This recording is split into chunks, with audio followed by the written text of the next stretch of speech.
Nearly 16 years ago, I became a parent for the first time. Blindsided by hormones, I repeated the feat a year later and found myself in the unenviable position of parenting both a toddler and a newborn at the same time.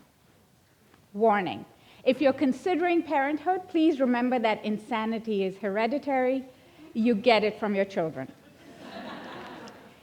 Fast forward 2 years and many, many sleepless nights later, and my life was ruled by a child who had the unnerving ability to strip down to her birthday suit. Yes, even the dirty diaper came off without any warning in public places and while strapped in her car seat.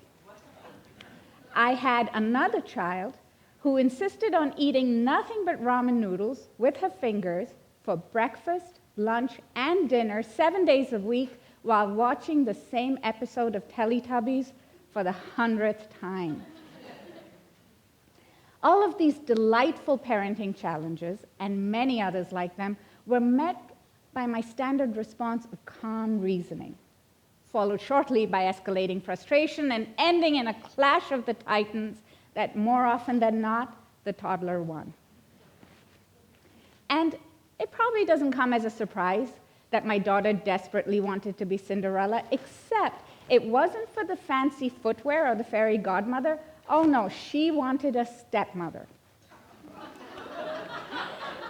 Clearly, this sounds familiar. If you're a parent, this is a rite of passage. We all have to earn our stripes and badges of parenthood. The problem was that these daily struggles were taking a toll on our family. After a long day at work, my husband would sit in the car on the driveway, summing up the courage to walk into the house simply because he did not have the emotional energy to deal with the crisis du jour. Inside the house, I was clinically depressed, overwhelmed and torn apart by my shortcomings as a parent and a wife. You see, my prior life had been a series of successes. I had been an overachiever throughout my academic and professional career, and yet all of those certificates and awards that led me to believe that I was a model for success were wrong, because as a parent, I had failed. And I did not know how to deal with this failure. I spiraled deeper into depression and even considered walking away from it all.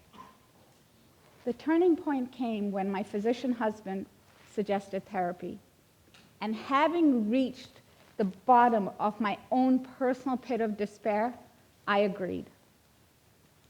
The therapy helped me to manage the depression, and it gave me a new perspective on my problem. I realized, really, this hadn't been the first time that I had ever faced failure and frustration. After all, my personal journey throughout my professional and personal life had presented many situations that had stumped me. However, I had tied myself up in knots to the point of mental paralysis because of the overwhelming social and personal pressures to succeed at parenting. And it really wasn't fair, because of all the roles and responsibilities that I would have taken on in my life, parenting was the one that was the most important, the most challenging, and also the one for which I had received no prior training. So it really wasn't a surprise that it was a struggle. So in order to build my own parenting expertise, I decided to put on my thinking hat. And over the next year, I worked really hard at finding ways to fight the fires on our home front. And as a result, the stop, drop, and roll method was invented here in the Mamnoon household. The first hurdle I realized that we had to overcome was that as a family, whenever we faced a problem, our collective instinct was to go careening down the well-trodden path to heated and emotional confrontations. In order to stop the escalations, I decided that we needed a safe place in order to go and calm down and catch our breath when we found ourselves becoming emotionally overwrought and overcharged. So I designated a room in my house as the crying room. This was a safe haven.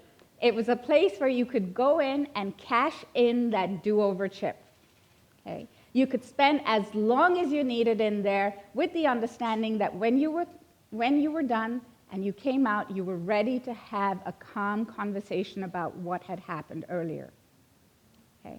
It was a place for both children and adults, and it was not a place where you were put in a timeout. It was a place where you chose to take a timeout.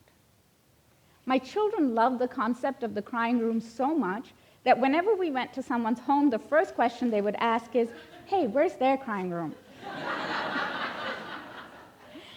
Having spent my own share of time in the crying room, I realized that something else that I needed to work on was the guilt. The guilt that I felt every time I failed to meet my own standards for behavior. It was crippling, and it sucked away my self-confidence because, yet again, I had failed to meet the standards of perfection. On the flip side, every day I told my kids to just worry about doing their best and not worry about being perfect. However, when it came to modeling that behavior, I was not leading by example. So my new definition for parenting perfection included imperfections. And I allowed my children to see that I'm not perfect and we're all a work in progress. I chose to drop the guilt and to accept that I did my best in any given situation, and that had to be good enough. The final piece of the puzzle was figuring out new solutions to our recurrent problems. The stop and drop brought us to a place where we could stop reacting to situations and start responding instead. The differentiation is really important, especially for me, because when I was reacting to a situation, I would bring a lot of history and emotional baggage to the table. And I was the living proof of the definition of insanity, doing the same thing over and over again and expecting different results. However, when I responded, I was able to plan ahead, think rationally, and get really creative about how I was going to roll with it. So here's an example of how it worked. I had two daughters, but one of them absolutely refused to go to preschool.